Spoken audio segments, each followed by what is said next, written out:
Decoded.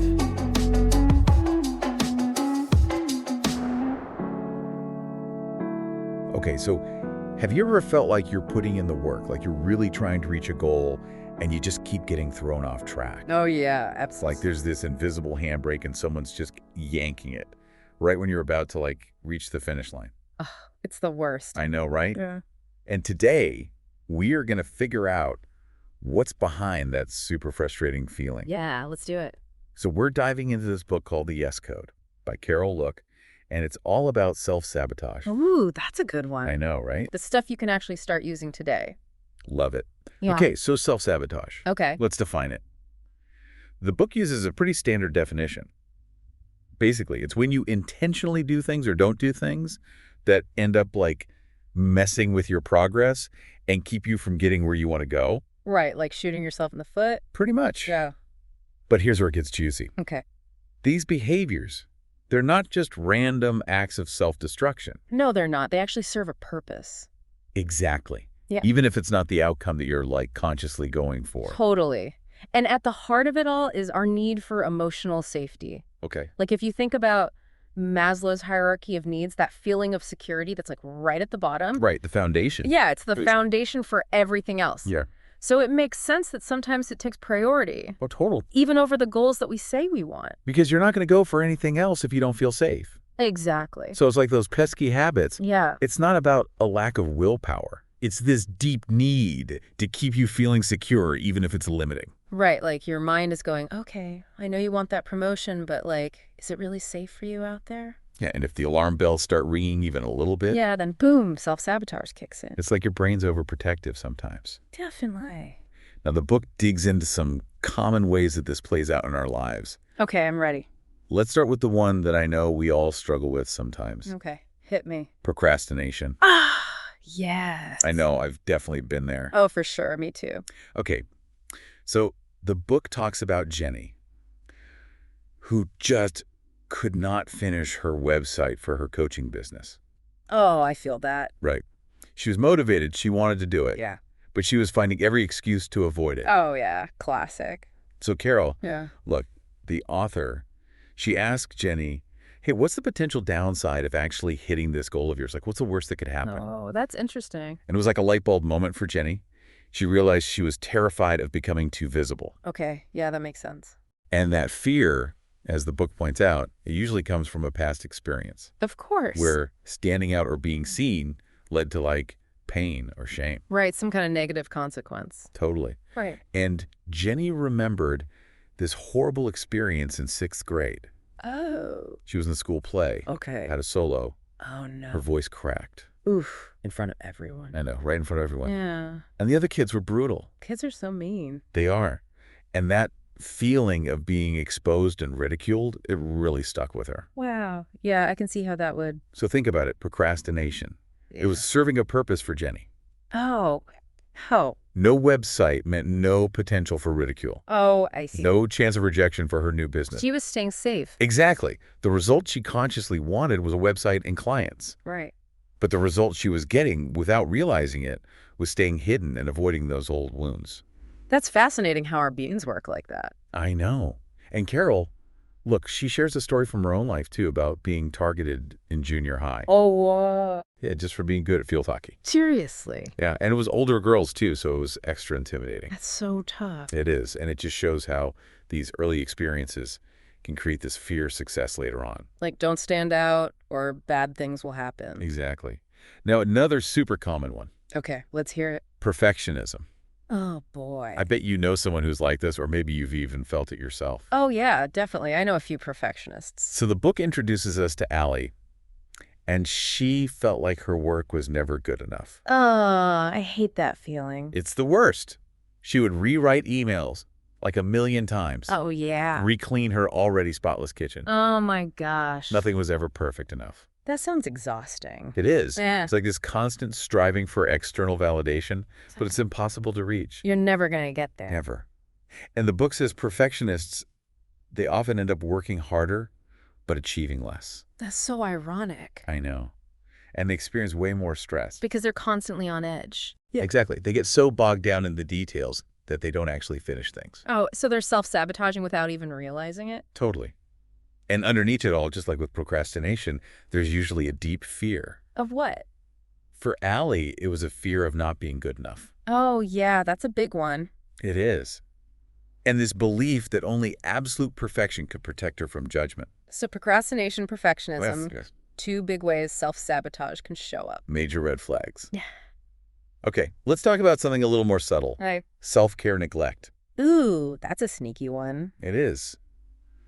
When life gets crazy, it's so easy to let this one slide. For sure. It's like self-care is the first thing to go. Totally. And the book says that constantly putting everyone else's needs before your own, Yeah. it can actually stem from past experiences and a lack of self-worth. So you don't feel worthy of taking care of yourself. Exactly. Oh. It becomes this pattern, like other people are more important. And you don't deserve to rest. Exactly. And over time, this can really drain you Oh, for sure. and undermine your success in every area of your life. And lead to burnout. Exactly. Okay, next up we have people-pleasing. Another classic. It is, and I think most of us can relate to this on some level. Definitely. We all want to be liked. Right. So the book describes people-pleasers as folks who always put other people's needs and feelings first. Yeah, and they have trouble saying no. Huge trouble. Yeah. They'd rather bend over backwards than disappoint anyone. Oh, yeah, I've been there. And they rarely ask for help themselves. They just keep giving and giving. Exactly. And the book has this example of Kari, who left her corporate job to start her own business. Good for her. Right. Super brave. Hmm. But she ended up totally burned out. Why? Because even though she was her own boss, she still had this deep need to please everyone. So she was still stuck in that pattern. Exactly. She was undercharging her clients, Oh, no. over-delivering on projects, Yikes. and she avoided setting any boundaries. So she was back to square one, basically. Pretty much. The thought of saying no filled her with so much anxiety and guilt Yeah, that makes sense. that she just kept pushing herself Until she crashed. and resented everyone. It's a vicious cycle. It is. So it shows how these patterns, they can follow us even when our circumstances change. We take ourselves with us wherever we go. Exactly. Now let's shift gears to something a little unexpected. Okay, I'm intrigued. Clutter. Clutter. I know it sounds weird, but the book connects it to this need for emotional safety. Oh, interesting. So for some people, their physical environment can feel really overwhelming. Like they're drowning and stuff. Yeah, and the book offers a really interesting perspective on why that might be. Okay, I'm all ears. They talk about Elise, who is so embarrassed by the amount of clutter in her house Oh, no. that she wouldn't let her friends come over. That's sad. I know, she was so lonely, but she just kept accumulating more stuff. But why? So this obviously had negative consequences, like it was costing her money, Yeah. and it was isolating her from her friends. Right. But the upside for Elise Okay. was this deep sense of safety. Oh. She grew up in a really chaotic and unpredictable environment. So her stuff made her feel safe. Exactly. Her stuff provided a sense of control and security that she didn't have as a kid. So it's like her clutter was a shield. Exactly. Yeah. It was her way of creating a safe space in a world that felt really scary. Wow, I never thought of it that way. It's amazing, right, how these external behaviors can be connected to our internal world. It's like they're trying to tell us something. They are. Okay, let's talk about some more overtly destructive patterns, Okay. like addiction. Ooh, yeah, that's a big one. It is. And the book explains that substance abuse, whether it's alcohol, drugs, or even food, Food can be an addiction too. it absolutely can. Oh. It often starts as a way to numb emotional pain Oh, okay, yeah, to escape. and to avoid making changes that we know we need to make. Right, it's easier to just numb it out. Way easier. Yep. In the short term, it feels like a solution. Because you don't have to feel the pain. Exactly. But as the book points out, these coping mechanisms, they always backfire. They just create bigger problems down the line. Exactly. And Carol, look, she talks about her own family history of alcoholism. Oh, wow. Yeah, and she highlights this fear of feeling intense emotions and unresolved trauma as driving forces behind addiction. So it's not just about the substance itself. No, it's about what's underneath. What are you running from? Exactly. Oh, Okay, last but not least, hit me. relationship drama. Ooh, I've seen a lot of that. We all have, right? Yeah. It can show up in so many ways. Like what? Picking fights with your partner, Oh, yeah. sabotaging relationships, Mhm. choosing unavailable partners. Always going for the wrong one. Exactly. Yeah. And the book has this example of Maria, who kept ending her relationships after about 6 months. Like clockwork. I know. Yeah.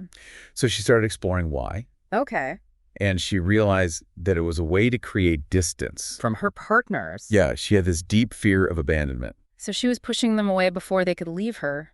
Exactly. It's like a preemptive strike. Wow, that's heartbreaking. It is. But it shows how these patterns are often based on past hurts. So we're trying to protect ourselves from getting hurt again. Exactly. Right. But it ends up keeping us stuck. In the same cycle. Right.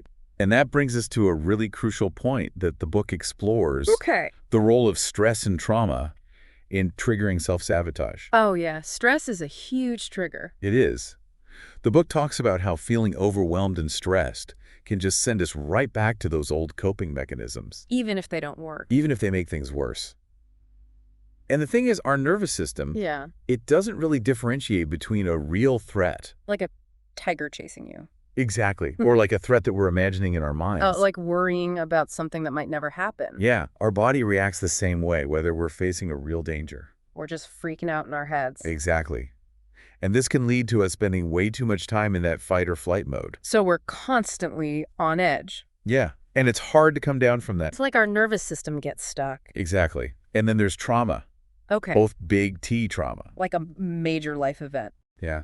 And little P trauma. Which are more like those everyday hurts. Right, like feeling dismissed or shamed. The stuff we might not even think about. Exactly. Yeah. And the book explains that these traumas can be stored in our bodies. Like cellular memories. Yeah, and they can act like background programs that are constantly running. And influencing our behavior. Without us even realizing it. That's kind of scary. It is, but it's also empowering because once you understand it. You can start to change it. Exactly. And that's where the solutions in the Yes Code come in. Okay, I'm ready for some solutions. The book lays out a 3-step process. Okay, number 1. Uncover the fears and beliefs that are driving the self-sabotage. Okay, makes sense.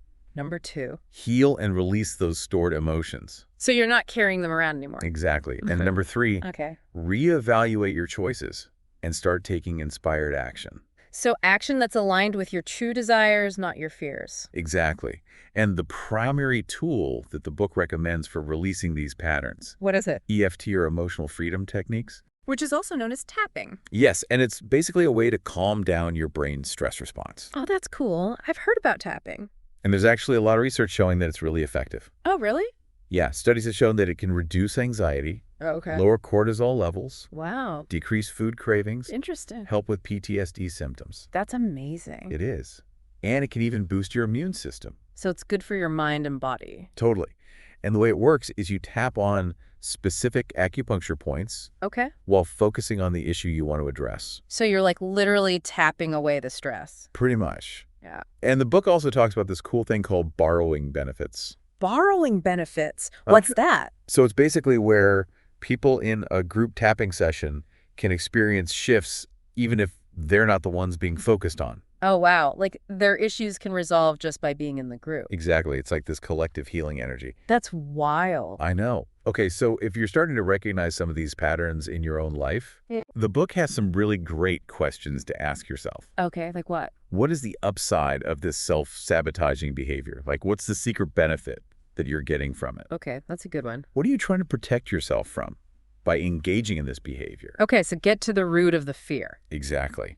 What positive outcome, even if it's a messed up one, is this behavior preventing in your life? Oh, that's interesting. How does staying small or playing it safe actually support you in some way? So like what are you afraid of if you actually go for it? Exactly. And why or how does staying under the radar feel safer to you than stepping into your full potential? Those are some deep questions. They are, but they can really help you unlock those unconscious motivations. Yeah, get to the bottom of it. Exactly. And it's not just about fear of failure or rejection. Right. The book also talks about fear of success. Oh, yeah, that's a thing? It is. It's like even when you consciously want to achieve something amazing, Yeah. the fear of change or how other people might react can trigger self-sabotage. Like they might be jealous or something? Exactly. Or they might not support you. That's tough. It is. Yeah. So it's about neutralizing your reactions to those perceived reactions. Okay, so don't let their stuff become your stuff. Exactly. Yeah. And the book doesn't sugarcoat the costs of self-sabotage. No, it's real. It is. There are financial costs like lost income. Yeah, if you're procrastinating, you're not making money. Exactly. There's the cost of time, all those hours wasted on unproductive stuff. Ugh, time is precious. It is. And there's the hit to your self-esteem Like feeling guilty and disappointed in yourself. all the time. And there's the physical toll on your health. Stress can really mess with your body. It can. And the constant emotional background noise of fear and anxiety. It's exhausting. It is. And then there are the social costs. Like isolation and strained relationships. Exactly. And even a spiritual cost. What do you mean by that? That feeling of being disconnected from your purpose. Like you're not living your truth. Exactly. It's a lot to think about. It- But it's important to be aware of the price you're paying. So you can make a different choice. Yes. And that's where shifting your focus comes in. Okay, so how do we do that? The book emphasizes the importance of moving away from what you don't want Okay. and towards a clear vision of what you do want. Like get specific about your desires. Exactly. How do you want to feel? Yeah. What does your ideal life look like? Yeah. How will you recognize success? So paint a picture of what you're moving towards. Yes, and it's not just about material things. Right. It's got to be deeper than that. It does. It's about understanding the why behind your desires. Your purpose. Exactly. And then it's about identifying those blocking fears and beliefs. The stuff that's holding you back. Yeah, so the book lists some common fears, like fear of failure, Okay, that's a big one. fear of being visible, So like not wanting to stand out. yeah, fear of saying no, To avoid disappointing people. and fear of asking for help. Like you have to do it all yourself. Exactly. And then there are common limiting beliefs, like the belief that you have to struggle. Like success should be hard. Yeah. Or that you should play small. Don't aim too high. Or that you're not worthy of success. Ugh, that's a tough one. It is. Or the fear of abandonment. Like everyone's gonna leave you. The belief that life is hard. It's like you're expecting the worst. And then there's scarcity. like there's not enough to go around. And the feeling of not having what it takes. We're not good enough. And then there's this belief that it's too late.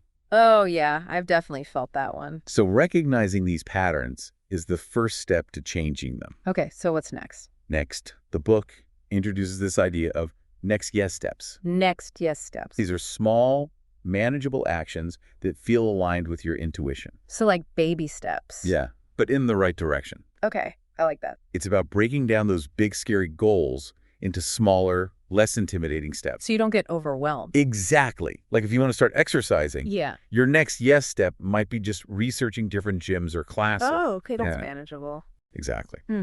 And finally, the book gives a basic intro to EFT tapping. Cool. So it walks you through the process of identifying the issue you want to work on, Okay. measuring how intense it feels on a scale of 0 to 10, Okay. creating a setup statement. A setup statement. What's that? It's basically a phrase that acknowledges the negative feeling, Okay.